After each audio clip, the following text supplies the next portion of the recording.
Nuit fatale, chapitre 6.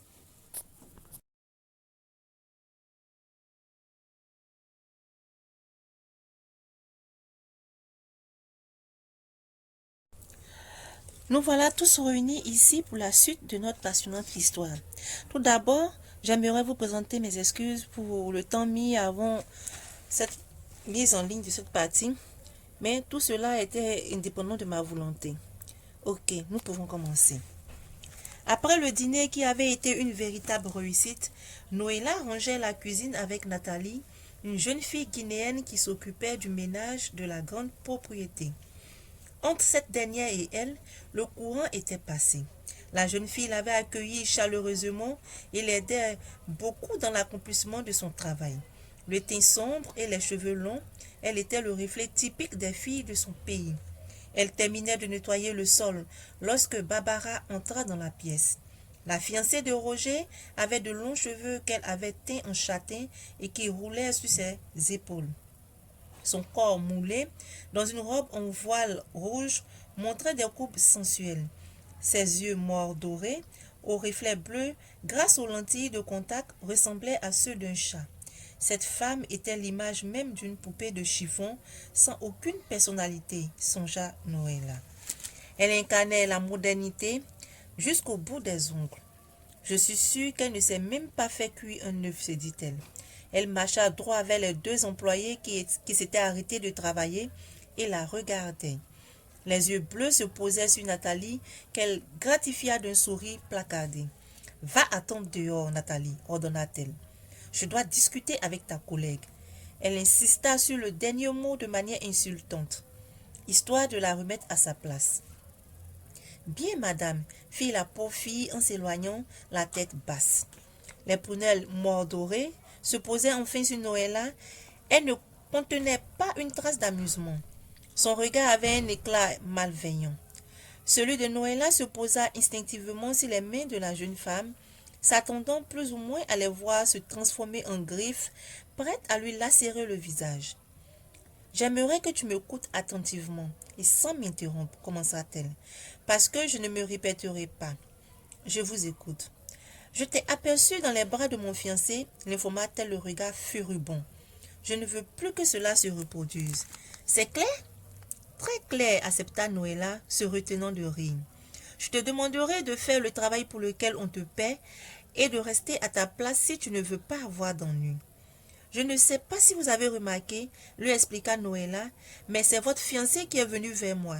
C'est en voulant m'éviter une chute que je me suis retrouvée dans ses bras. Qu'aurais-je pu faire? Lui dit de s'en aller. Il est chez lui. De plus, il m'a évité de me faire mal. La moindre des choses, à mon avis, était de lui dire merci. Qu'importe ce que Roger a fait ou pas. Je n'ai pas besoin de tes justifications. Je t'aurais averti. Par contre, j'apprécie que tu t'occupes de l'instruction de mon fils. Je t'interdis cependant de l'influencer sur quoi que ce soit. Encore heureux, songea la jeune fille amusée par la colère qui animait son interlocutrice. Barbara était tout simplement jalouse d'elle. Elle, une simple gouvernante. Je suis désolée de vous avoir causé du tort sans le savoir, la rassura-t-elle. Je vous promets qu'à l'avenir, je saurai me tenir. Tu as intérêt. Ceci dit, sans rancune aucune, je te souhaite une bonne nuit.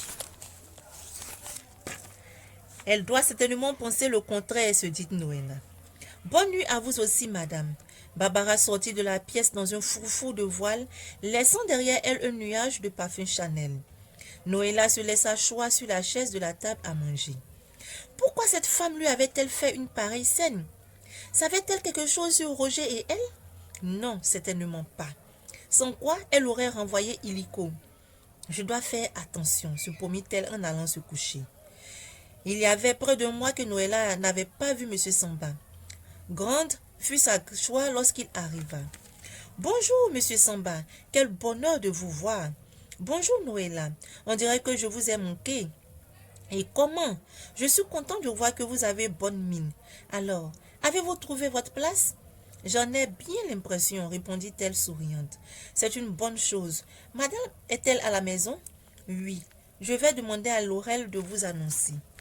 Merci, jeune fille, fit-il en prenant place dans l'un des grands fauteuils du salon d'accueil. Voulez-vous boire quelque chose lui proposa Noëlla. On a du très bon Armagnac, du Porto, du Gin Bombay et du whisky.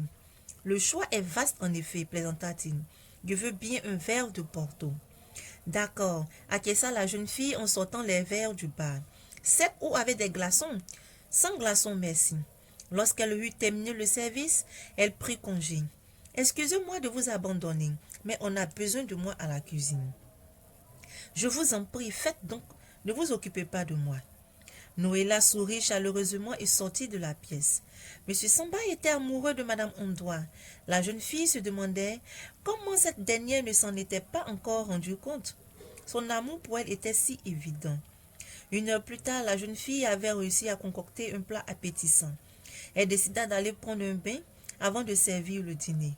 Après son bain, elle enfila un déshabillé de coton blanc et entreprit de se brosser les cheveux. Elle se passait une crème de nuit lorsqu'on frappa à la porte. Instinctivement, Noëlla resserra les pans de son déshabillé, se demandant qui cela pouvait être. Oui, entrez. Elle vit Roger se dessiner dans l'encadrement de la porte. Elle frissonna. Que lui voulait-il? Que venez-vous faire dans ma chambre? J'ai à vous entretenir d'un sujet important. Mettez quelque chose de décent et venez me voir dans mon bureau. Il sortit en claquant la porte. Quel goujat, fulmina Noëlla.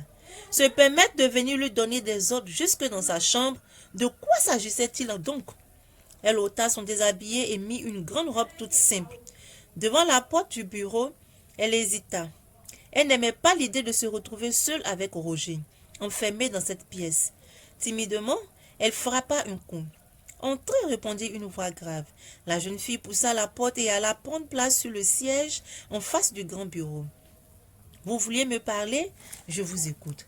Quel air féroce, fit semblant de tressaillir Roger. Brrr, j'ai peur. Écoutez, je n'ai ni le temps ni l'envie de plaisanter. Dites-moi ce que vous voulez, s'il vous plaît. Bien sûr, nous partons en voyage, annonça-t-il abruptement.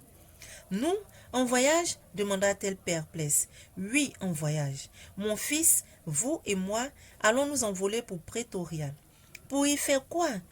J'ai des affaires à y conclure et comme la semaine prochaine, Kelvin aura ses vacances de Pâques, je veux l'emmener avec moi. Vous vous occuperez de lui pendant que je négocierai mes contrats. Noëlla n'était jamais allée là-bas. Dans d'autres circonstances, cela l'aurait peut-être excitée, mais pour le moment, elle semblait insensible à tout. Elle était chaque fois terrassée par l'inattendu. « Vous me prenez au dépourvu, lui reprocha-t-elle mécontente. « Pourquoi n'y allez-vous pas avec votre fiancé? Vous occuper de mon fils fait partie de votre contrat. Contentez-vous d'exécuter mes ordres au lieu de poser des questions. Nous partons mercredi prochain. Je compte sur vous pour que tout soit prêt au bon moment. Ce sera tout. » « Vous n'avez pas besoin d'être si désagréable, lui dit-elle, blessée. Je ferai le travail pour lequel je suis payée. Prenez néanmoins le soin de bien expliquer à votre fiancé le motif de ma participation à ce voyage. Je ne veux pas être victime d'une haute scène. De quoi parlez-vous, s'étonna-t-il. Barbara vous a fait une scène de jalousie? Oui. Elle m'a demandé de me tenir scrupuleusement loin de vous. Je lui ai promis de le faire. Je n'aimerais pas que ce voyage m'empoisonne la vie à l'avenir. Vous pouvez être tranquille, je m'en occupe. Elle se dirigea d'un pas digne vers la sortie sans lui accorder un seul regard. Au fait, Noëlla, la jeune fille se retourna la main sur la poignée de la porte. Oui, j'ai besoin de votre passeport pour le visa. Je vous l'apporte demain matin. Bonsoir. Roger la regarda sortir du bureau avec un sourire de convoitise sur les lèvres. Ainsi prend fin notre chapitre. N'oubliez pas d'appuyer sur la cloche de notification afin de ne pas manquer notre prochaine vidéo. Merci.